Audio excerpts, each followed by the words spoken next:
Uh, I'm happy to announce Miroslav May. He's, I can summarize it, an expert on IT security. We will see. And he has several high-level jobs in Poland, and he's also the Polish liaison officer of ENISA, the European Network of Information Security Agency. And he will now give us, in the next, I don't know how many minutes, a brief information about technical aspects of online safety and totally other approach on the Internet of Things. Your floor is yours.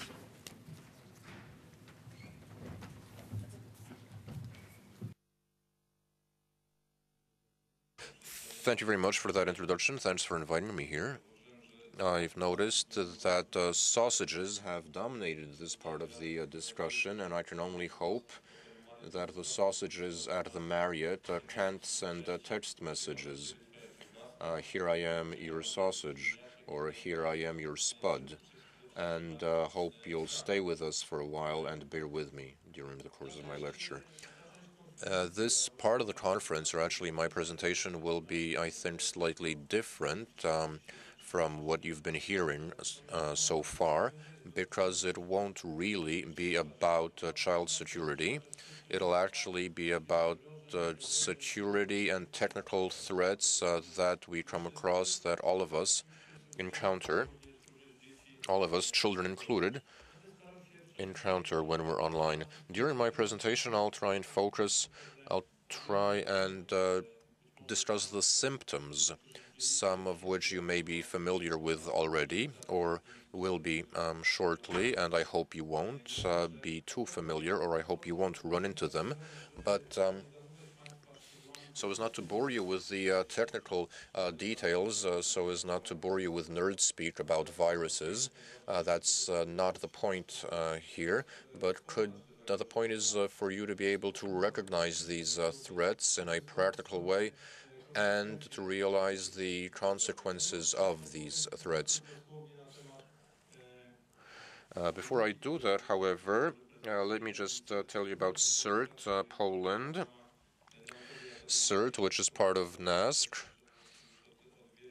For many years now, we're the first computer emergency response team in Poland, and I think we're actually probably one of the first in Europe. We've been around since '96. And apart from our core competence, that is responding to incidents that internet users send us, we also try and promote awareness about security or about threats online, as well as conduct high-tech or research projects in network security. These are just the logos of our main technological projects. If you're interested to learn more, then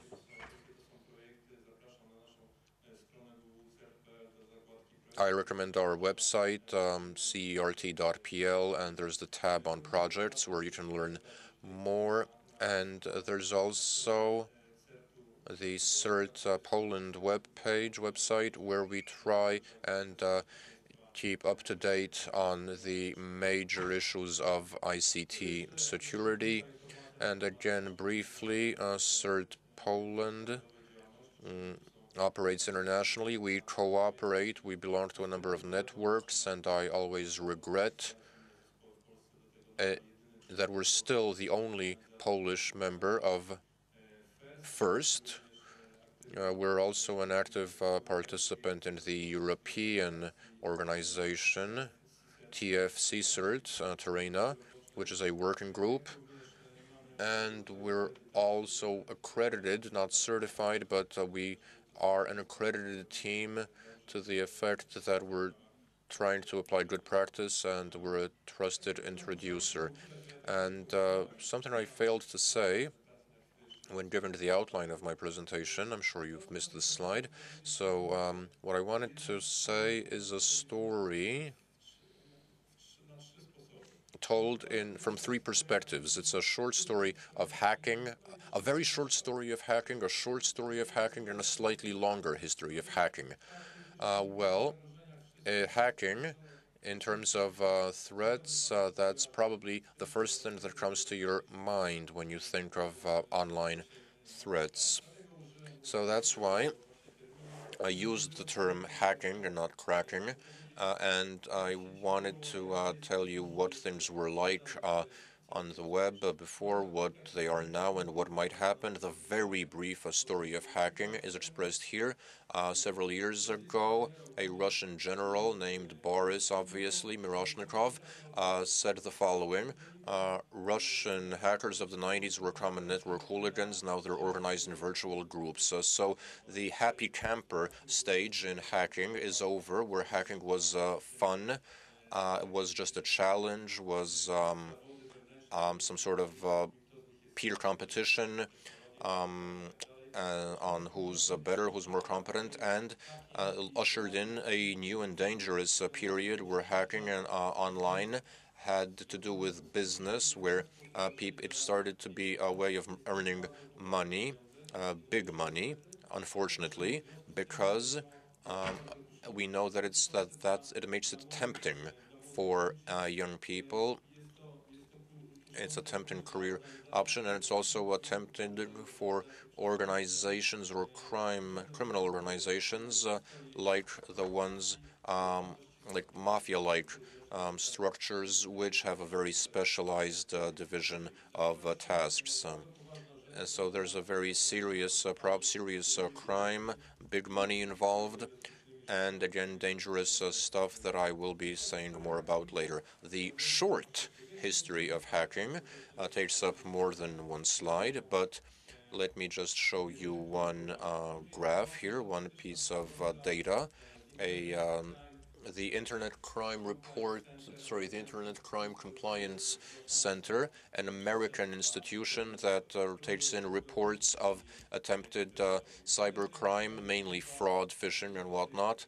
And here you see the incidents or the number of reports going up over the last decade. And this is the yearly dollar loss caused by these incidents, reported incidents, mind you. And we see that it's in the millions of dollars by now.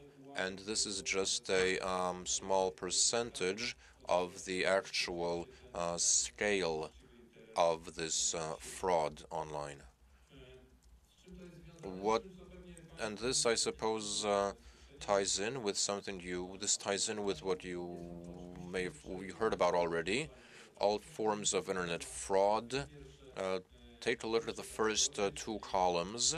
Non-delivery, failure to deliver an article purchased, and auction fraud. We've heard a lot, I'm sure, about Polish eBay, like sites that these things happen. And the losses incurred are considerable. And now for the slightly longer story of hacking, which I'll try and present by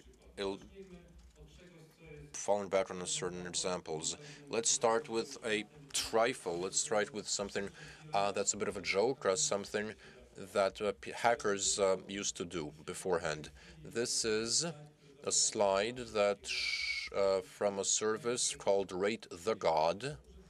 So users actually can rate God. It's a little blasphemous, maybe, and it's so it's a hot or not type of activity, and many people treat it as a game, as a good joke. So this is the way things were. And this is a close-up of the graph, of the God graph. And now take a look that last year God's popularity plummeted, and we know who's responsible for the for the meltdown.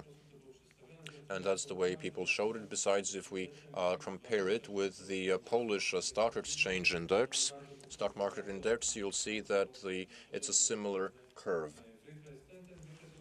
The curve, of course, on Wall Street and all the other indices are similar because, after all, we are dealing with a global stock market with affiliates.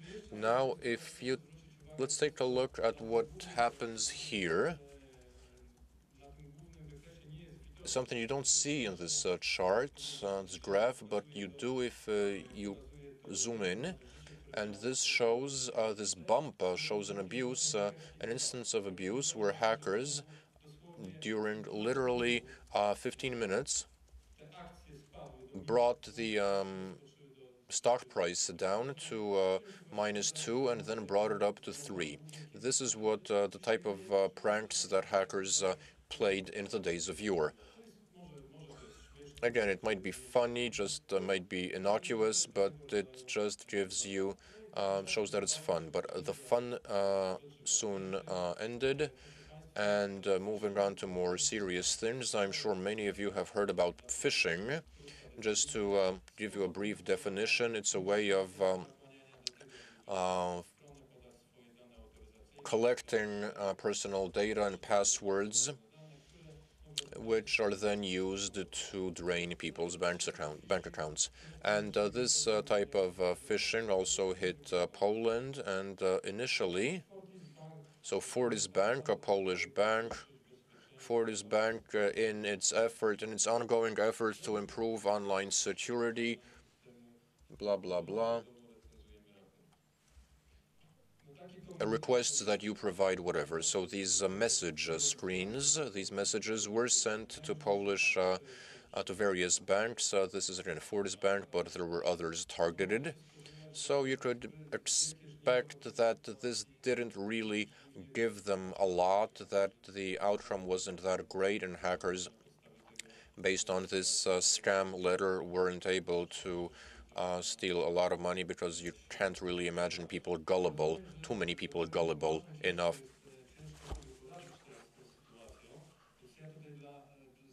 Just for the benefit,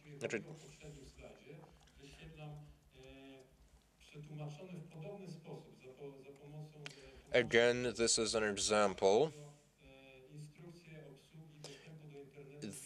This is an English or English instructions on how to access the internet from a Chinese hotel.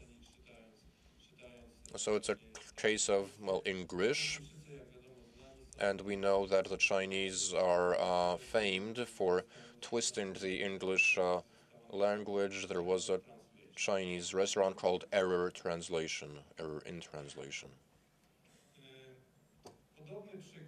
And a similar example from PayPal. You got one security message new.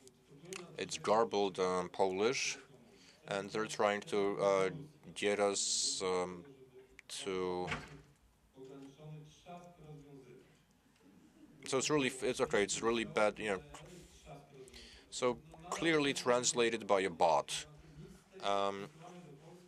So we're spamming Poland. We're trying to phish bank customers in Poland, but it doesn't work. And now, another example before I move on to. This is another Polish bank, a Polish-Irish bank. Again, very garbled Polish, which I don't even know what it could mean. Instead of the personal identification number, it goes on about drawing pins.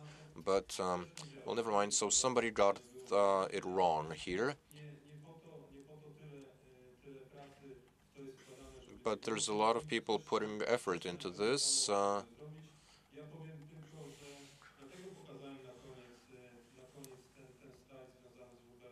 And I'm showing you the Polish-Irish bank because this was a fairly typical screen that Polish clients got early last year. And then they did another phishing campaign where they translated the text into decent Polish. They had a decent website, and they managed to steal several thousand zloty, and from then on, Poland has been one of the countries where phishing is rife, and the hackers are taking advantage of that. Another example of a scam,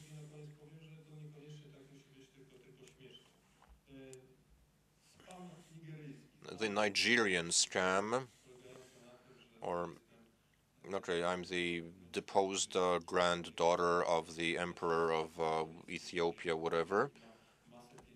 Nigerian scam, and help me transfer my assets to your account. All I need, is your help. And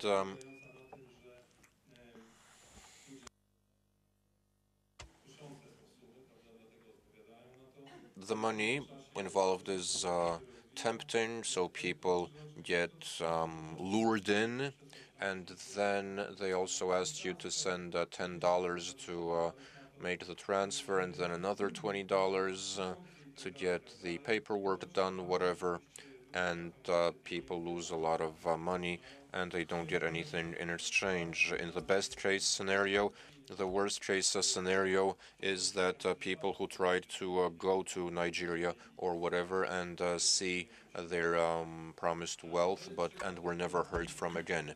And this is the Nigerian scam addressed directly to me, to establish an airline company with someone. Proszę Państwa, tak jak mówiłem, historia. As I've said, history of fun and funny stories came to an end, and today a lot that is offered online has its price. The well-known story of captchas,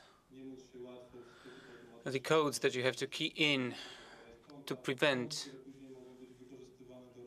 automatic opening of email accounts that can be used to send spam and so on. All of it has a price. The figures, the digits, the characters are a counterpart to personal data and the possibility of creating an identity online. So everything has a price. If it has a price, then business can grow and people can make money.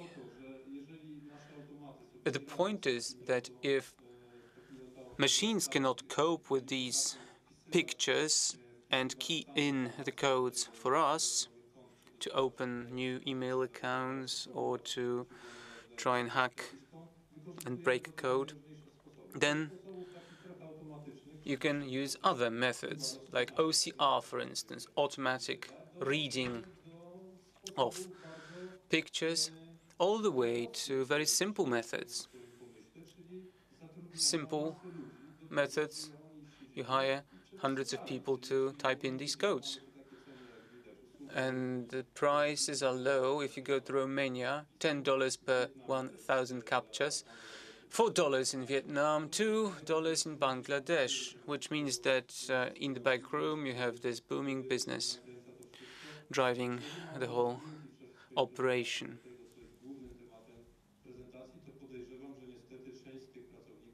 Unfortunately, some of these workers may be underage, and they will be kids working in this kind of business.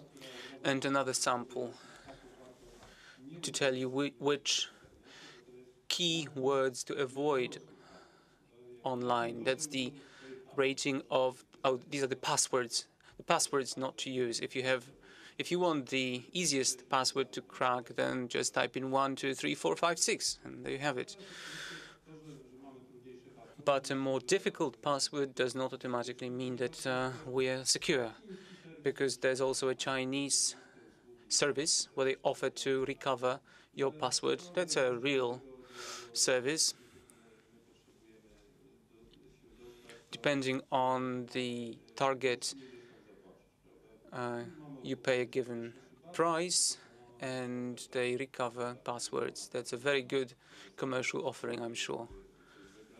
You can pick something you like if you could turn it into good business. And there's many people who know how to go about it. And another price list, just to show you that we are talking about a lot of money and this booming business. That's why this operation is growing.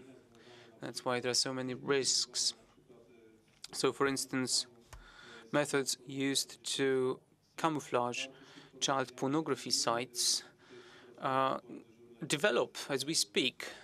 And together with other people at NASC, we know that technological progress in this area is the fastest where illegal content, especially child pornography, is at stake. So another price list, how much you have to pay to buy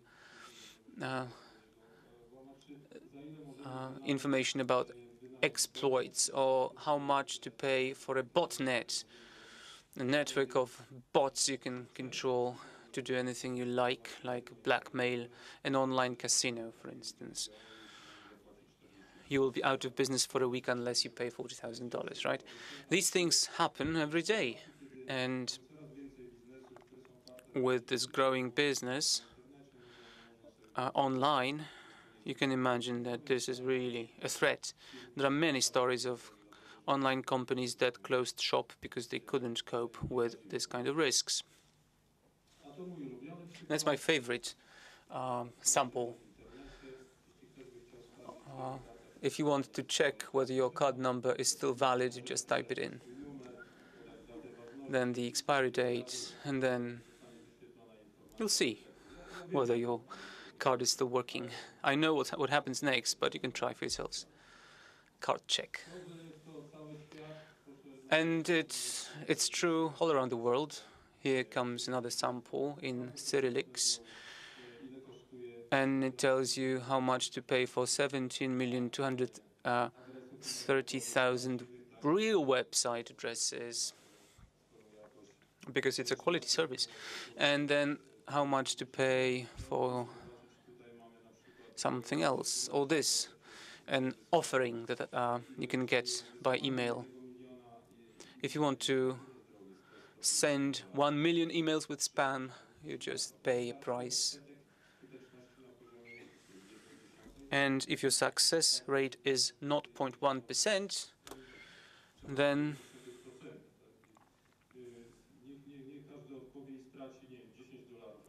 if you lose $10 or $100, you're still in the black. And to go back to the main theme of this conference, another offering. You can hire well-positioned and secured internet servers where you can post your child pornography all you like. Another service provider online, I don't really know what to do about it. Maybe there are legal measures. Hire to hack. You can hire a hacker.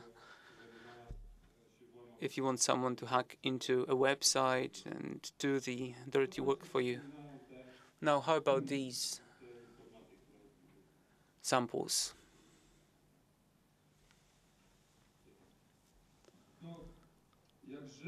Well, they look like comments from auction websites, and they are comments from an auction website, a special one. That's a service called Dark Market. It used to be called Dark Market because it's offline now, but there are others, I'm sure. What was the functionality? It's like eBay, really. You go online to buy, to shop. Now what you shop for here is servers, botnets, credit card numbers, and so on and so forth. You get stars if you're a good buyer. If you get good comments and opinions, you get a bonus. It's just like eBay, an auction website from the underground. It used to work out of Pittsburgh. It had 2,500 active users. It was really recognized and acknowledged by criminals because it eliminated rippers, those people trying to undermine the service. It was closed down, however.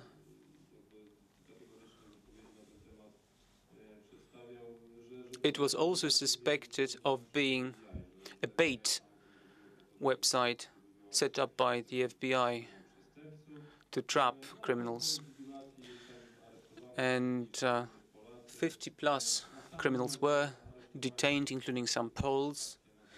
By that time, $70 million of transactions were intercepted.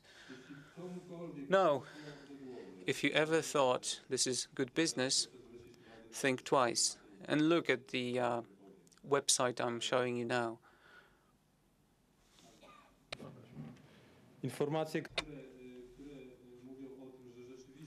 This will tell you that you can make a lot of money, that's true, a Japanese guy, the king of spam.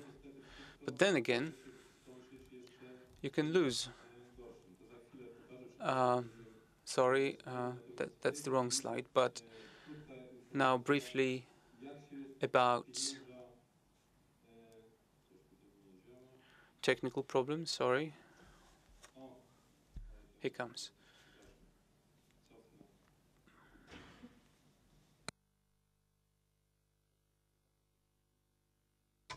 So how do you introduce all this dirty money into circulation? What you can see now is a true chat of two quote-unquote businessmen. That's one of our case studies at CERT when we were working on an online abuse case. Just read for yourselves.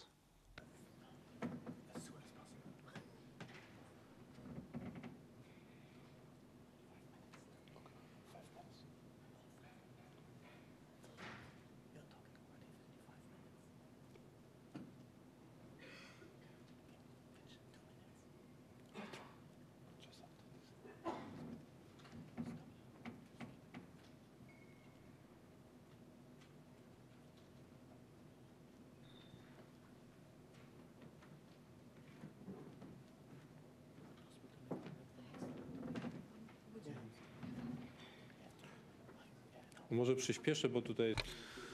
Maybe I should accelerate the display because I know that the sausages are now mailing us with good news. Myślę, że to będzie prezentacja dostępna, więc... And you will get a copy of this presentation, I'm sure, so you can read for yourselves. And I will try to skip a few slides to reach my conclusions. Just one more sample, which I've already introduced. Unfortunately, this business sometimes leads to dramatic consequences. The kings of spam end up dead after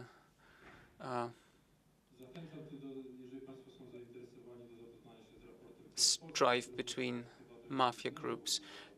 CERT Polska has published a report that you might find it interesting. I think the copies are now out of print, but, well, just one more example. I've recently found it, and I think it's quite worrying. And MI5 in the UK, you know, the James Bond guys, are now hiring teenagers to battle cyber terrorism. They want these teenagers to help them, but the teenagers cannot talk about their new jobs to parents or girlfriends because they work on these secret projects. I don't know how that tallies with the topic of this conference, but I think it's quite worrying. It's not the best way to educate the young. And finally, another word of caution. Another slide. You can see it's the US by night, and you may be surprised to see that a part of the map is missing. It's true, and that's a blackout that happened a few years ago in the northeast of the US. A blackout, Why am I saying this? Because the report of the special government committee that was investigating the blackout said that one of the reasons was probably an internet virus. That's all from me. Thank you very much for your patience. And I'm sorry I've gone on for so long. Remember that the sausage may be spying on you, and the chef will know what you're saying about the sausage.